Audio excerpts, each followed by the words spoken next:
Hello guys, welcome back to my channel. അപ്പോൾ ഇന്ന് നമുക്കൊരു 5 മിനിറ്റ് ബ്രേക്ക്ഫാസ്റ്റ് ചെയ്യണ്ടല്ലോ. കുട്ടികൾക്കൊക്കെ സ്കൂളിൽ ബ്രേക്ക്ഫാസ്റ്റായിട്ട് ലഞ്ചായിട്ട് നമുക്ക് എളുപ്പത്തിൽ തന്നെ കൊടുത്തു വിടാൻ പറ്റും. അതുപോലെ നല്ല ടേസ്റ്റുമാണ്. ആദ്യം തന്നെ നമ്മൾ കുറച്ച് ബട്ടർ തേച്ചിട്ട് ബ്രെഡ് 2 സൈഡും ഒന്ന് പൊരിച്ചെടുക്കുന്നുണ്ട്. ആവശ്യമനുസരിച്ച് ബ്രെഡ് എടുക്കാം. ഞാൻ ഇവിടെ ഒരു 3 ബ്രെഡാണ് എടുത്തിരിക്കുന്നത്. പിന്നെ നമ്മൾ കുറച്ച് വെളിച്ചെണ്ണ ഒഴിച്ച് കടുക് പൊട്ടിച്ചതിന് ശേഷം നമ്മുടെ കയ്യിലുള്ള വെജിറ്റബിൾസ് ആഡ് ചെയ്യാവുന്നതാണ്. ഞാനിവിടെ സവാള അതുപോലെ തന്നെ ക്യാരറ്റോടിട്ട് അരിഞ്ഞിട്ട് ഒന്ന് മൂപ്പിച്ചെടുക്കുന്നുണ്ട്. അതൊരു ബ്രൗൺ ഷെയ്ഡ് ആകുമ്പോഴത്തേനും നമ്മുടെ കയ്യിലുള്ള മസാലകൾ ചേർക്കാം. മുളക് പൊടി, മഞ്ഞൾപ്പൊടി, പിന്നെ ഞാൻ കുറച്ച് ബീഫ് മസാല അതുപോലെ തന്നെ മല്ലിപ്പൊടിയും കൂടെ ചേർത്ത് നന്നായിട്ടൊന്ന് മിക്സ് ചെയ്തെടുക്കുന്നുണ്ട്. പിന്നെ നമ്മളൊരു മുട്ടയും കൂടെ പൊട്ടിച്ചൊഴിക്കുന്നുണ്ട്. മുട്ടയുടെ അളവ് നിങ്ങൾക്ക് ആവശ്യാനുസരണം ചേർക്കാവുന്നതാണ്. ഞാൻ ഇവിടെ ഒരെണ്ണമാണ് ചേർത്തേക്കുന്നത്.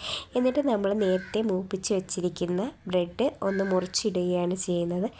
എന്നിട്ട് നന്നായിട്ടൊന്ന് മിക്സ് ചെയ്ത് എടുത്തതിന് ശേഷം ഫൈനലി കുറച്ച് മല്ലിയിലയും കൂടി ഇട്ട് എടുക്കാവുന്നതാണ്. അപ്പോൾ എല്ലാവരും ഒന്ന് ട്രൈ ചെയ്ത് നോക്കണം. ട്രൈ ചെയ്തിട്ട് ഫീഡ്ബാക്ക് അറിയിക്കണം. ചാനൽ സബ്സ്ക്രൈബ് ചെയ്യാൻ മറക്കരുത്.